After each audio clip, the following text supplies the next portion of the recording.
الكاتشب بقى في البيت حاجة كده خيال، يعني أنا من سنين ما بقيتش أشتري الكاتشب بسبب إن أنا اعتمدت الوصفة دي، بقيت أعمله على طول في البيت، وصفة سهلة ولذيذة وطعمه آمم بالضبط هو الجاهز، بس مع إن هو ده آمن وصحّي وأحلى وأوفر وكمان سهل، يعني في خلال ربع ساعة تقريبًا بيكون جاهز إن إحنا نعمله. وصحّي جدًا طبعًا للأولاد ما باستغناش عنه، وزي ما قُلت لكم هاقول لكم كل حاجة بالتفاصيل والمقادير بالضبط، بس لو أول مرّة بتشوفوني أنا اسمي مريم ودي قناتي، لايك وشير للفيديو ده وكومنت حلو لمّا تجربوا الوصفة دي وتعجبكم. ابتديت معايا بكيلو إلا ربع من الطماطم، جبت كيلو إلا ربع كده من الطماطم زي ما أنتم شايفين لونها أحمر خالص، يعني هي حمرا أوي كده. علشان الكاتشب معايا يطلع برضه بنفس اللون ده، يعني لو جبت الطماطم فاتحة هيطلع فاتح، فيُستحسن إن إحنا نجيب الطماطم وننقيها كويس إن هي تكون حمرا أوي، وهاقطّعها بقى كده 4/4 أو على حسب ما أنتم حابين، وفي الخلاط ممكن أحطها أو أضربها على طول بالهاند بلندر زي ما أنا هاعمل دلوقتي. مش هاحط معاها مَيّة، هي هتتضرب كده، يعني هي الطماطم مش ناشفة، هي حمرا ومتماسكة بس مش ناشفة، لأ هي مليانة برضه سوايل ومليانة مَيّة، فهتمشي في الخلاط ما تقلقوش أو هتمشي في الهاند بلندر، ولو ما مشيتش في الخلاط لو الخلاط يعني سرعته ضعيفة شوية وخايفين عليه، فممكن تحطوا أقل من ربع كوباية مَيّة بس وتبدأوا إن أنتم تضربوا وهتتضرب معاكم.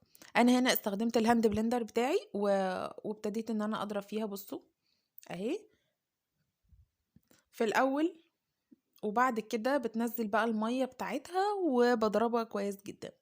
باضربها بانعّمها على قد ما أقدر، هافضل أضرب فيها على قد ما أقدر، عايزاها أنعم حاجة خالص واحاول ما يبقاش في قشر كتير وما يبقاش في يعني حبيبات لسه ما اتضربتش معايا، عشان لسه كمان هاصفّيها. ولمّا أصفّيها مش عايزة يطلع منها هادر كتير يعني، فعلشان كده هافضل أنعّم فيها على قد ما أقدر. بُصّوا هو كده يعني فضلت أضرب فيها وكده أنا ما حطيتش مَيّة خالص، دي المَيّة بتاعة الطماطم العادية يعني. بس زي ما أنا قُلت لو هي ما مشيتش معاكم وكانت يعني الطماطم متماسكة بزيادة وناشفة كده شوية، فتقدروا تزوّدوا معلقة مَيّة، معلقتين مَيّة على حسب ما الخلاط يمشي معاكم.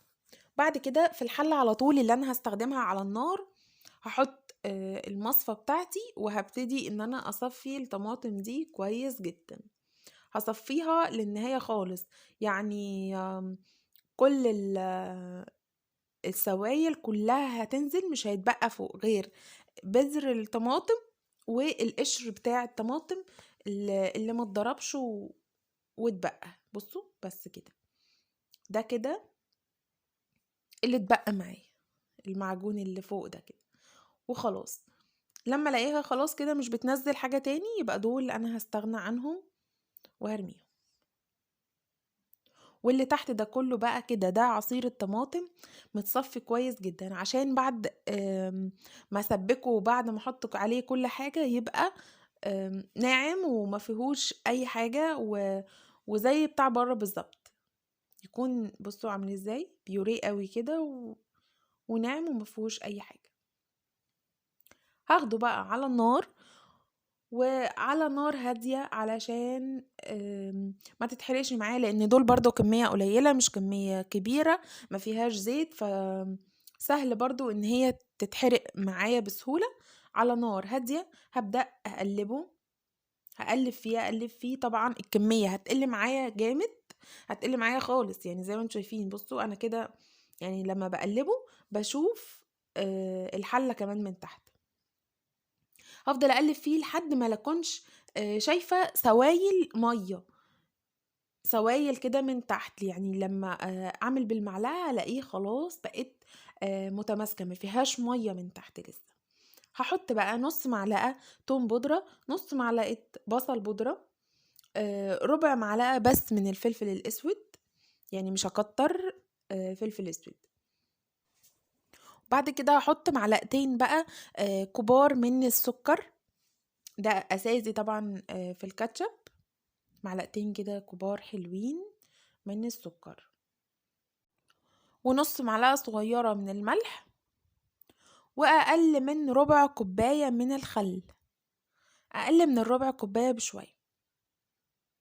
وبس كده، دول اللي انا حطيتهم على الكاتشب بتاعي. مفيش اسهل من كده، وكل التوابل بتاعته متوفرة في البيت وسهلة جدا.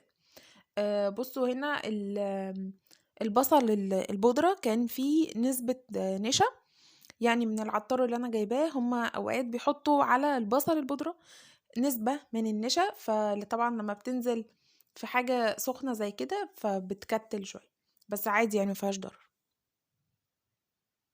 وهقلبه مع بعض. بعد ما احط بقى التوابل بتاعته واقلبها كويس جدا، هسيبه يغلي على النار، يعني في حدود دقيقة او دقيقتين تاني، وخلاص مش هعمل حاجة تاني خالص. انا هنا كنت بدوقه مظبوط ولا لأ، خدت طرف كده المعلقة وطلع مظبوط ومش عايز اي حاجة. وبس كده، وطفيت بقى النار. وهوريكم دلوقتي شكله عامل ازاي. هو مش كتل ولا حاجة، هو ناعم جدا جدا جدا، ولو حطيتوه في الازازة بتاعة الكاتشب هينزل بمنتهى السهولة. بصوا شايفينه عامل ازاي، فظيع. وطعمه بقى رائع بجد، يعني طعمه مش هكلمكم كتير عن طعمه، انتوا اللي لازم تجربوه.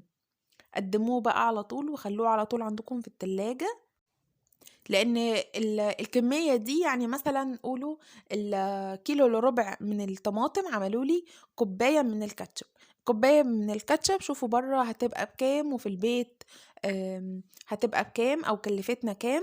ده غير بقى ان هو امن وصحي، وهنسيبه شهر في التلاجة مش هيحصل له اي حاجه، مش هنخاف على اولادنا ان هم بياكلوه. ومن غير مواد حافظه، من غير اي اضافات ممكن نشك فيها. طبعا بلا شك ان اللي في البيت احلى كتير جدا. يلا اتمنى ان انتوا تجربوا الكاتشب و... وتقولوا لي رايكم على طول في الكومنتات، وهتعملوها على طول. لو وصلتوا معايا بقى لحد دلوقتي في الفيديو، اعملوا لي لايك للفيديو الجميل ده، وسبسكرايب للقناه لو لسه ما عملتوش سبسكرايب، وتفعلوا الجرس على كلمه الكل علشان يوصل لكم اشعار بكل وصفه جديده بنزلها. وهتلاقوا طبعا المقادير في صندوق الوصف. واعملوا شير للفيديو عشان يوصل لأكبر عدد من المتابعين، واشوفكم بقى في فيديوهات تانية كتير جدا.